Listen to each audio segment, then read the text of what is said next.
Timeless Waz. এই 8টি কথা আজকে বলবো ইনশাআল্লাহ। কাগজ থাকলে, কাগজ কলম থাকলে লিখবেন, আর না হয় মনে রাখবেন। এই ফর্মুলাটি পৃথিবীর কারো বানানো নয়। জান্নাতের মালিক যিনি এবং আমাদের মালিক যিনি, আমার মালিকের তৈরি করা ফর্মুলা। সুবহানাল্লাহ। তিনি বলছেন, التائبون العابدون الحامدون السائحون الراكعون الساجدون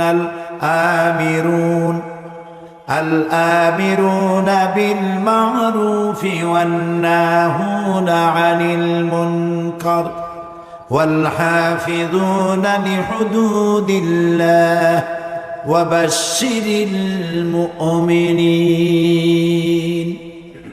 صدق الله العظيم।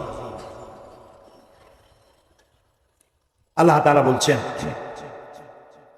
মুমিনদের জন্য 8টি বৈশিষ্ট্যের কথা এখানে বলছেন। তার প্রথম বৈশিষ্ট্য হচ্ছে আত-তাইবুন, প্রত্যাবর্তনকারী, তওবাকারী।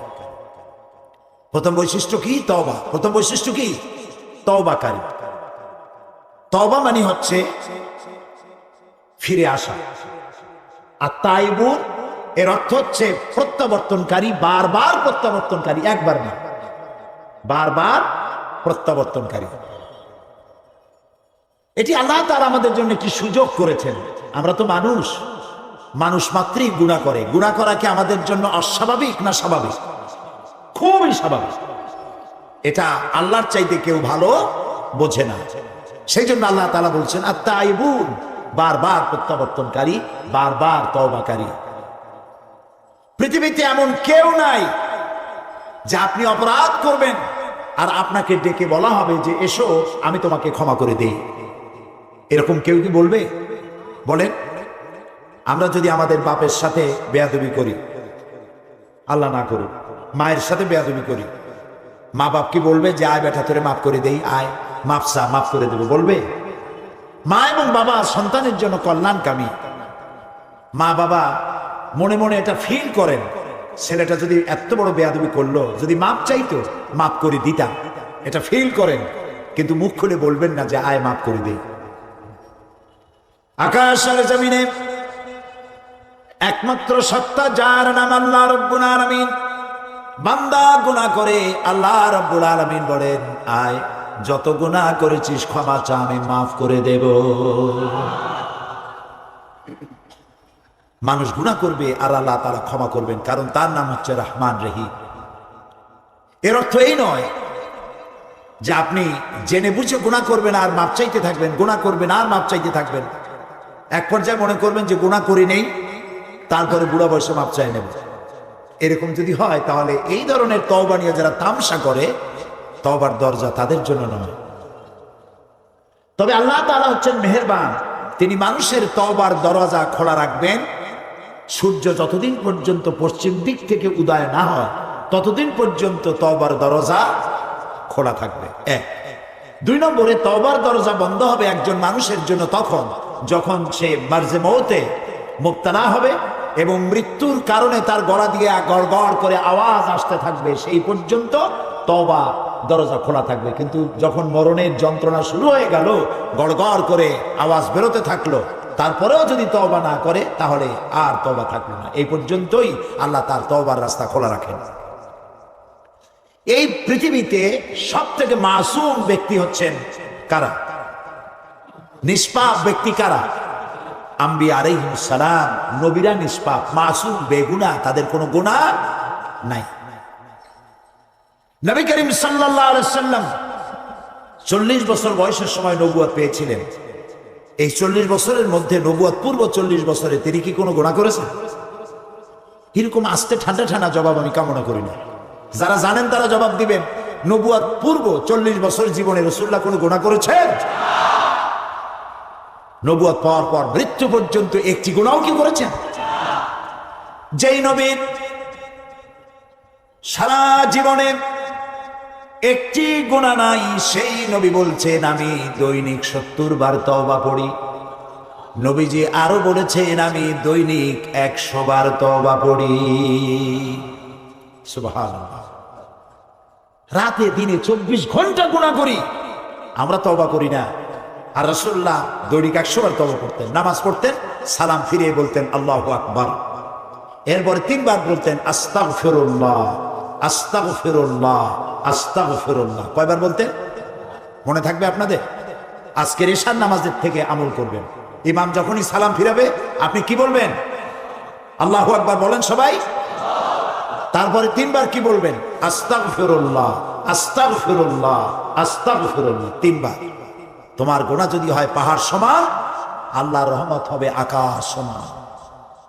তোমার গুনাহ আকাশ সমান, আল্লাহর রহমত তার আরশে আজিম উপচে পড়েছে। সুবহানাল্লাহ। এত দয়া, এত মেহেরবান, এত রহমত আল্লাহ তাআলা। সেই জন্য আল্লাহ তাআলা বলছেন আত-তাইবুন, মুমিনের সবথেকে বড় বৈশিষ্ট্য, 1 নম্বর বৈশিষ্ট্য, সে তওবা করবে, বারবার তওবা করবে। রুকনি ইয়ামিনী এবং হাজারে আসওয়াদ কাবা শরীফে, এইখানে কাবা শরীফে যে গিলাফ আছে, এই গিলাফে চতুর্দিকে সোনার সুতা দিয়া কোরআন শরীফের অনেকগুলি আয়াত লেখা আছে। রুকনি ইয়ামিনী থেকে হাজারে আসওয়াদ এই অংশে অনেকগুলি আয়াত আছে, তার মধ্যে একটি আয়াত আছে মাঝখানে লেখা। এমন জায়গায় এই আয়াতটি উৎকীর্ণ করা হয়েছে। এখানে যে আয়াতটি লেখা আছে, আল্লাহ রাব্বুল আলামিনের কোরআনের আয়াত লেখা হলো ওয়া ইন্নী লাগাফফারুন লিমান তাবা ওয়া আমানা ওয়া আমিলা সালিহান সুম্মা ইহতাদা। ওয়া ইন্নী লাগাফফার, আমি অবশ্যই ক্ষমাশীল। সুবহানাল্লাহ। কে বলতেছেন? আল্লাহ তাআলা। আমি অবশ্যই ক্ষমাশীল, দয়াবান। কাদের জন্য?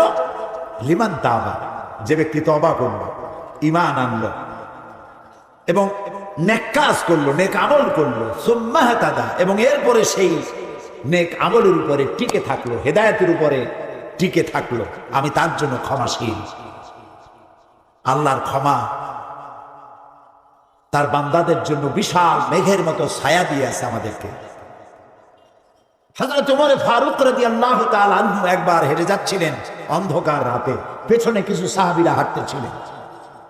এমন সময় চলতে চলতে তিনি জিজ্ঞেস করছেন, আচ্ছা তোমাদের মধ্যে এমন কি কেউ আছো যিনি বলতে পারো যে কোরআনে কারীমের মধ্যে মুমিনের জন্য হতাশা ব্যঞ্জক কোনো আয়াত আছে নাকি? একজন চট করে জবাব দিলেন, আছে। কি সেই আয়াত মুমিনের জন্য হতাশা ব্যঞ্জক? পেছনে যিনি জবাব দিচ্ছিলেন তিনি বললেন, ফামান ইয়ামাল মিসকালা যাররাতিন খায়রান ইয়ারা ওয়া মান ইয়ামাল মিসকালা যাররাতিন শাররান ইয়ারা। পৃথিবীতে যে ছোট্ট একটি নেকির কাজ করবে, ভালো কাজ করবে, সরিষা পরিমাণ নেকির কাজ করলে সেটা দেখতে পাবে, আর সরিষা পরিমাণ গুনার কাজ যদি কেউ করে তাও সে কিয়ামতে দেখতে পাবে। এটা মুমিনের জন্য হতাশা ব্যঞ্জক আয়াত। ছোট্ট ছোট্ট গুনাহও দেখতে পাবে। হযরত আবু সাঈদ খুদরি রাদিয়াল্লাহু তাআলা আনহু তিনি প্রশ্ন করেছিলেন, হে রাসূল, এই আয়াত নাযিল হওয়ার পর তিনি বলেছিলেন, হে রাসূল, আমি কি আমার ছোট বড় সব ছোট ছোট গুনাহগুলিও দেখব? রাসূলুল্লাহ বলেন, হ্যাঁ দেখতে পাবে। হযরত আবু সাঈদ খুদরি রাদিয়াল্লাহু তাআলা আনহু শিশুর মতো ডুকরে কেঁদে উঠলেন, তাহলে তো আমি শেষ হয়ে যাব, আর একবার মরে যাব, আমার সব গুনাহ যদি আমি কিয়ামতে দেখি। হযরত ওমর কাঁদতেছিলেন। কিছুক্ষণ পর জিজ্ঞেস করেন, আচ্ছা কোরআনের মধ্যে মুমিনের জন্য আশা ব্যঞ্জক কোন আয়াত কি আছে?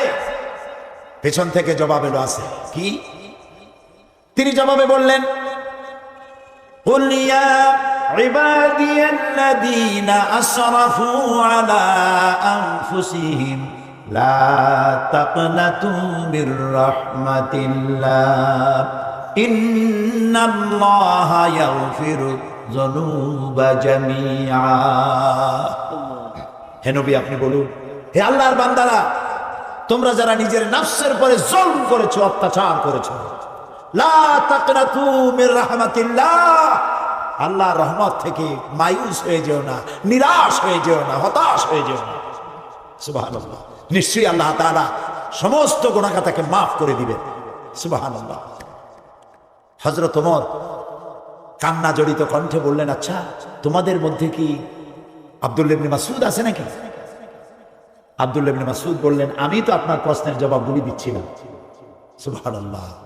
আব্দুল্লাহ ইবনে মাসউদ ছিলেন রাখাল, উট ছাগল ভেড়া চড়াই বেড়াতেন, রাখাল। আব্দুল্লাহ ইবনে মাসউদের মতো রাখালকে এই কোরআন শরীফ তাকে রাইসুল মুফাসসিরিন বানিয়ে দিয়েছে। সুবহানাল্লাহ। খাট্ট খট্ট মানুষ ছিলেন, ছোট্ট মানুষ ছিলেন। একবার তিনি গাছে উঠতেছিলেন খেজুর গাছে খোরমা পাড়বার জন্য। সাহাবায়ে কেরাম যারা নিচে দাঁড়ানো ছিলেন, হযরত আব্দুল্লাহ ইবনে মাসউদকে তার ছোট্ট ছোট্ট পা দেখে নিচে হাসাহাসি করতেছিলেন। রাসূলুল্লাহ লক্ষ্য করলেন, বললেন, সাহাবীরা তোমরা আব্দুল্লাহ ইবনে মাসউদের ছোট পা দেখে হাসতেছো? কিয়ামতের দিন আব্দুল্লাহ ইবনে মাসউদের দুটো পা আল্লাহর দরবারে উহুদ পাহাড়ের চাইতে ওজন বেশি হয়ে যাবে। সুবহানাল্লাহ। কত বড় আলেম ছিলেন তিনি। মোমেন বান্দার জন্য আল্লাহ তাআলার রহমত তার হতাশার মেঘকে কাটিয়ে দেবে। গুনাহ যারা আমরা করেছি, গুনাহ থেকে বাঁচার পথ কি? গুনাহ থেকে মাপ পাওয়ার পথ কি? নবীজি বলেছেন, আল্লাহ রাব্বুল আলামিন 3000 বছর ধরে জাহান্নামের আগুনকে উত্তপ্ত করেছে। এই জাহান্নামের আগুন অন্ধকার অমাবস্যা রাতের মতো কালো হয়ে গেছে। এই জাহান্নামের আগুন যদি পৃথিবীর সব সমুদ্রের মহাসমুদ্রের পানি যদি ঢেলে দেওয়া হয়, জাহান্নামের আগুন নিভবে না। জাহান্নামের আগুন সমুদ্র মহাসমুদ্রের পানিতে আগুন নিভবে না, কিন্তু গুনাহগার বান্দার অনুশোচনা আর অনুতপ্ত আর অনুশোচনার 2 ফোঁটা চোখের পানি তার জন্য নির্ধারিত জাহান্নামের আগুন নিভে যেতে পারে।